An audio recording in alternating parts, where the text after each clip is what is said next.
Have you ever stopped to really look at the world around you? I mean, really look? So often we walk through our days surrounded by things we think are ordinary. A simple piece of paper, the ketchup on your fries, the sky above your head. But what if I told you that these everyday things hold incredible secrets and amazing stories? What if the most common items in your house have histories so strange and facts so wild, they sound like they came from a science fiction movie? Well, get ready, because we are about to pull back the curtain on the hidden world that is right under your nose. It is a world full of wonder, and it is waiting for you to explore it. Let's consider this. The universe is a vast and fascinating place, full of big mysteries like black holes and distant galaxies. But the amazing thing is, you don't need a giant telescope to find science and wonder. It's in your kitchen, it's in your backyard, it's even in the air you breathe. Every single thing has a story, a how it's made and a why it works. By asking simple questions, we can uncover these stories. Why is the sky blue? Why do cats purr? Why does popcorn pop? Today we're going on a scavenger hunt for facts. Not just any facts, but the kind that make you say, "Whoa, really?" We are going to look at some things you see or use almost every day and reveal their secret identities. These aren't complicated scientific formulas or hard-to-understand theories. These are simple, mind-blowing truths about the world that have been hiding in plain sight all along. Let's start with something you might have in your refrigerator right now: carrots. Did you know that carrots were not always orange? That's right. For centuries, carrots came in a variety of other colors. Ancient growers in Persia, which is modern-day Iran, cultivated carrots that were purple, yellow. You could also find carrots that were red, white, and even black. These colorful vegetables were grown and eaten all over the world for a very long time. The orange carrot we know and love today is actually a relatively new development. It's amazing to think about a world of purple carrots, isn't it? So where did the orange carrot come from? The story goes that Dutch farmers in the 16th century started selectively breeding yellow carrots. They wanted to create a new variety. They chose the color orange as a tribute to William of Orange. William of Orange led the Dutch revolt against Spain. The color orange became a symbol of Dutch national pride. These new, sweet, vibrant orange carrots became incredibly popular. Farmers and merchants spread them across Europe and eventually the rest of the world. Because of this, the orange carrot completely took over and the other colors became rare. Now let's talk about something else in your kitchen: ketchup. Today, we think of it as a sweet, tomato-based sauce for our burgers and fries, but the original ketchup had no tomatoes at all. The word ketchup comes from a Chinese word for a fermented fish sauce. This early version was a salty, pungent condiment made from things like anchovies, walnuts, mushrooms, or oysters. English sailors discovered this sauce in Southeast Asia in the 17th century and brought the idea back home. They tried to recreate it, making their own versions with different ingredients, but still, no tomatoes were involved in the process. It wasn't until the early 1800s that tomatoes entered the picture.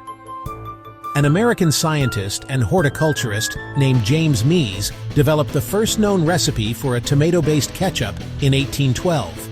He praised tomatoes, which many people at the time mistakenly believed were poisonous, for their health benefits. He called his new creation Love Apple Ketchup. His recipe caught on, and over time, it was modified with more sugar and vinegar to become the sweet and tangy red sauce we are all familiar with today. So, next time you squeeze that bottle, remember its long journey from a salty fish sauce in Asia. Have you ever wondered about that white, powdery stuff on your chewing gum? That isn't just sugar. A lot of the time, it's a type of rock.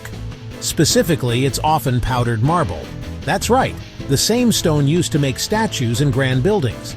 The technical name for it is calcium carbonate.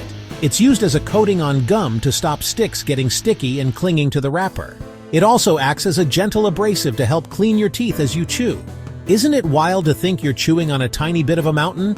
Let's move on to another snack: figs. Figs are delicious, sweet fruits, but they have a strange relationship with a tiny insect called a fig wasp. Most figs can only be pollinated by their own specific fig wasp species. The female wasp crawls into the fig to lay eggs. Her wings and antennae usually break off and she becomes trapped inside. She lays her eggs and then dies. When baby wasps hatch, males and females mate. Wingless males chew a tunnel out of the fig so females can escape. Then the males die. The females fly out carrying pollen to find a new fig. So, are we eating dead wasps when we eat a fig? Well, yes and no. The fig produces an enzyme called phycin that breaks down the dead wasp's body, absorbing it as protein. By the time the fig is ripe, the wasp has been completely recycled. There are no crunchy bug parts left inside. The fig has essentially digested the wasp that gave it life. It's a perfect example of symbiosis, a gruesome but beneficial partnership. Now for something sparkly. What gives candies, frostings, and drinks that glittery look? Often the same mineral that makes some rocks and eyeshadows sparkle: mica. Mica is ground into a fine, pearlescent dust. Added to food, it reflects light and creates shimmer. Food-grade mica is purified and safe to eat. It is often listed as pearlescent pigment, so when you eat a sparkly cupcake, you're eating tiny, shiny flakes of a mineral from the earth. Let's turn our attention to something you probably use every single day: paper. Have you ever thought about how many times a single piece of paper can be folded in half? Go ahead, grab a piece and try it. You'll find that after about 7 or 8 folds, it becomes impossible to fold it again. This isn't just a fun party trick, it's a real mathematical and physical limit. With each fold, the thickness of the paper doubles, and the length you have to fold gets smaller. The paper quickly becomes too thick and stiff to make another crease. The idea that you can't fold paper more than 7 times is a myth that was famously tested. A high school student named Brittany Gallivan, along with some volunteers, took on the challenge in 2002. They used a very, very long piece of toilet paper, nearly a mile long. By laying it out in a long hallway and folding it over and over, they managed to break the supposed limit. They successfully folded the paper in half 12 times. Now think about the sky. Why is it blue? Many think it's because the sky reflects the ocean's blue, but it's not. The real reason has to do with sunlight and our atmosphere. Sunlight looks white, but is made of all the colors of the rainbow: red, orange, yellow, green, blue, violet. When this light travels from the sun to Earth, it passes through our atmosphere filled with tiny gas molecules. These molecules act like tiny pinballs and scatter sunlight in all directions. Blue light has a shorter wavelength. Red light has a longer wavelength. Because it's shorter, blue light scatters much more easily. Red and yellow light tend to travel straight through. So when you look up on a clear day, you see scattered blue light from every direction. That's why the sky appears blue. During sunset, the sun is lower on the horizon. Its light travels through more atmosphere, scattering away most blue light and leaving reds and oranges for us to see. Isn't science the coolest? We've just scratched the surface of the amazing facts hidden in our everyday world. Purple carrots that became orange for a king. Ketchup that started as fish sauce. Powdered rock on your chewing gum. Figs have a wild life cycle with wasps. You can fold a piece of paper more than 7 times if it's long enough.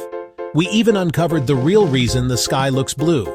The world is absolutely packed with mind-bending wonders. They are all around us, all the time. Never stop asking questions. Curiosity is like a superpower. It lets you see what the world could be. It drives us to learn, discover, and understand. Every great discovery started with a simple question: why? What if? Next time you see something familiar, take a moment. Look a little closer. Ask a question about it. You might uncover incredible secrets on your own. Science isn't just for lab coats. Science is for everyone. Hit like to show you enjoyed this. Subscribe for more science adventures. Keep looking up, keep asking questions. Remember, science rules.